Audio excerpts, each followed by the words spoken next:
Vous vous rappelez de ce moment où le technicien que j'avais rencontré en Chine était en train de frapper sur la table pour faire un SAV. Le PC ne fonctionnait pas, mais seulement quand son client rageait. Sauf que ce que je vous ai pas dit dans le précédent épisode, c'est que ce technicien, il est trop fort. Il m'a dévoilé toutes ses astuces pour faire des cable management des PC que vous voyez ici.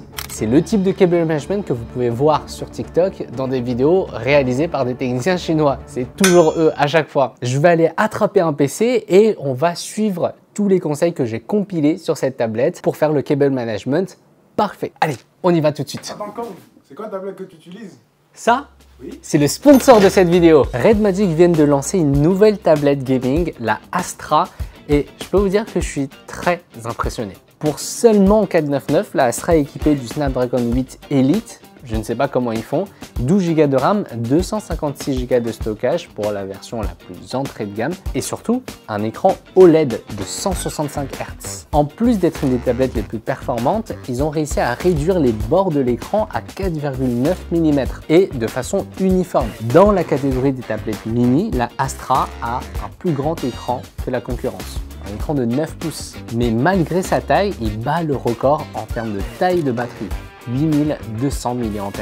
C'est littéralement 6 heures de jeu non-stop. Même si c'est une tablette qui est dédiée pour le gaming, avec son port USB Type-C décalé, son retour haptique est très efficace et un système de refroidissement liquide, je l'utilise personnellement beaucoup pour travailler, pour organiser mes tâches et lire mes scripts comme je suis en train de le faire actuellement. Je trouve que son format est parfait pour s'adapter à ce que je fais et c'est justement pour ça que je le trouve intéressant et rentable dans mon workflow. Profitez d'une remise très intéressante pour le lancement de la tablette si vous le précommandez dès maintenant. Pour en savoir plus, je vous mets le lien dans ma bio ou dans ma description. Le montage aujourd'hui, ça consiste en un boîtier Fractal North XL. On a un water cooling Arctic. Ce modèle n'est pas RGB. Et justement, on est parti sur une configuration sobre. Ce sera un petit peu plus facile à cable manager, mais ça va être beaucoup plus simple pour nous de suivre les conseils du meilleur technicien de Chine. Il fait une première inspection du boîtier. On voit à ce moment-là que c'est vraiment un technicien cable management parce que la première chose qu'il fait, c'est que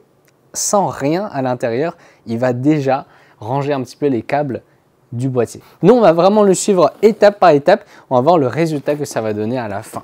En fait, quand il a commencé à monter le PC, il m'a dit attention, hein, là je suis en train de t'enseigner, mais ce boîtier, je ne l'ai jamais fait. Donc, je te promets pas le résultat, mais en tout cas, je vais tout expliquer. C'est pour ça qu'il a commencé par faire une inspection. Nous, on va faire la même chose. L'idée, c'est que on a souvent, moi j'appelle ça des chemins de câbles qui sont pré-tracés par le fabricant de boîtier. Ça peut être plus ou moins bien en fonction de la marque. Vraiment, c'est en fonction de la marque. Par exemple, les boîtiers Lianli, c'est très bien réfléchi. Fractal aussi, c'est très bien réfléchi.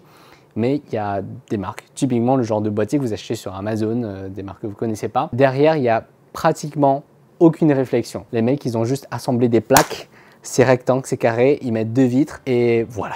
Fractal a fait l'effort déjà de nous tracer le chemin pour les câbles de l'IO et ça normalement c'est le chemin qu'on va suivre avec les câbles de l'alimentation, donc les câbles qu'on va rajouter avec les autres composants. Maintenant qu'on a bien analysé le boîtier, on sait à qui on a affaire et on va faire la classique, on va installer le processeur, la RAM, le SSD sur la carte mère. J'ai oublié de mettre les gants comme lui il a fait dans sa vidéo, je vais aller les chercher tout de suite.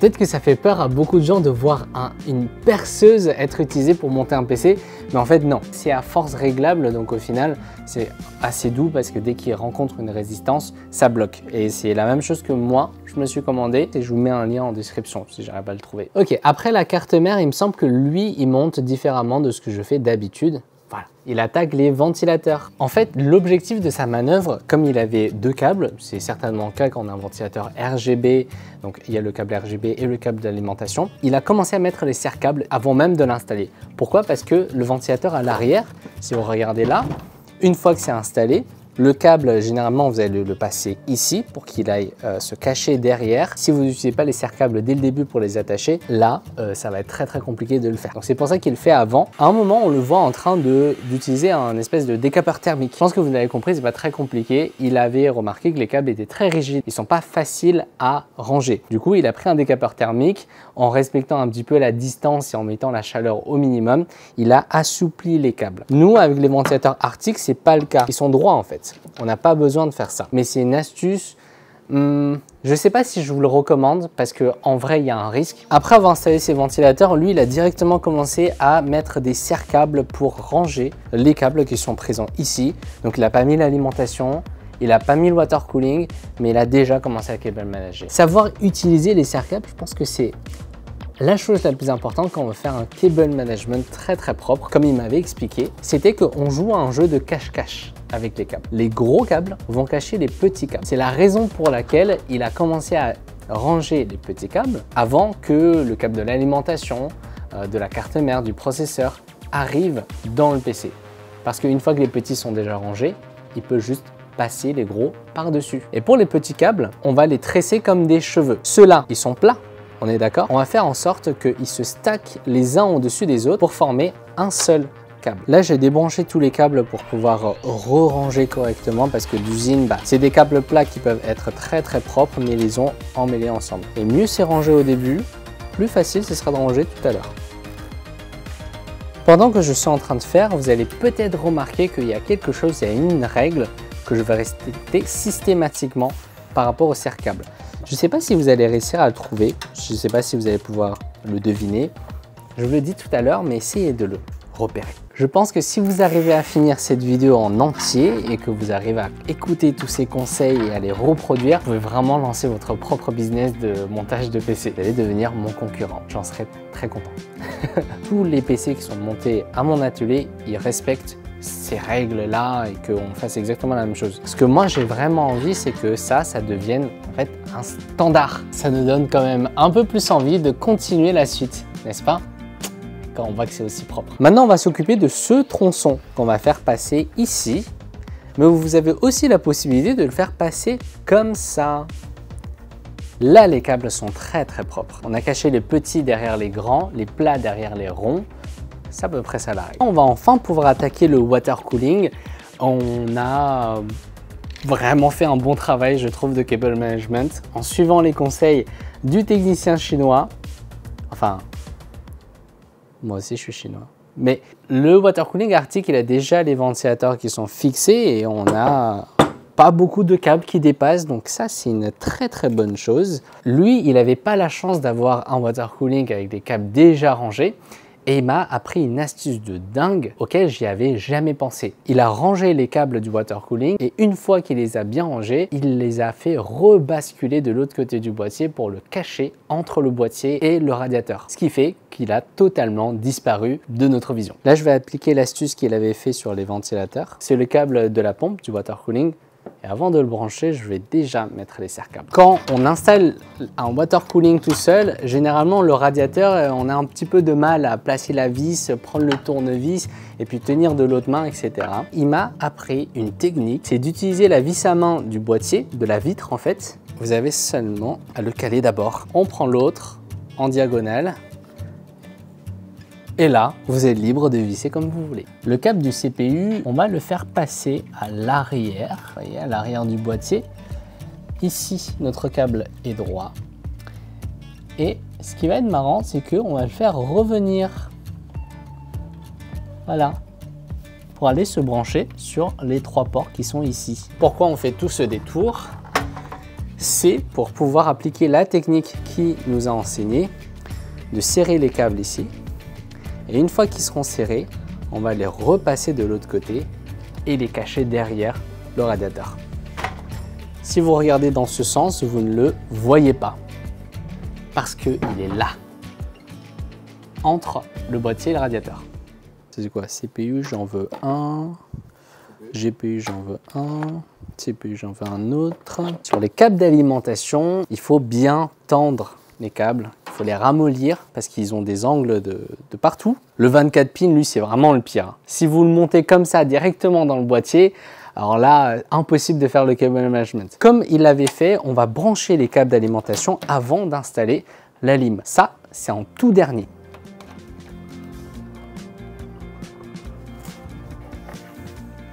Là, j'ai fait une bêtise sur le câble du CPU parce que j'aurais dû le brancher plus tôt avant d'installer le water cooling. Là, on a un peu moins d'espace, mais ça passe quand même. Parfois, il y a des boîtiers un petit peu serrés comme le Fractal North non XL, le normal. Alors, si vous avez installé le water cooling avant d'avoir branché le câble CPU, ce sera impossible de le corriger sans démonter le water cooling. Les grands boîtiers, ils ont quand même leur petit avantage.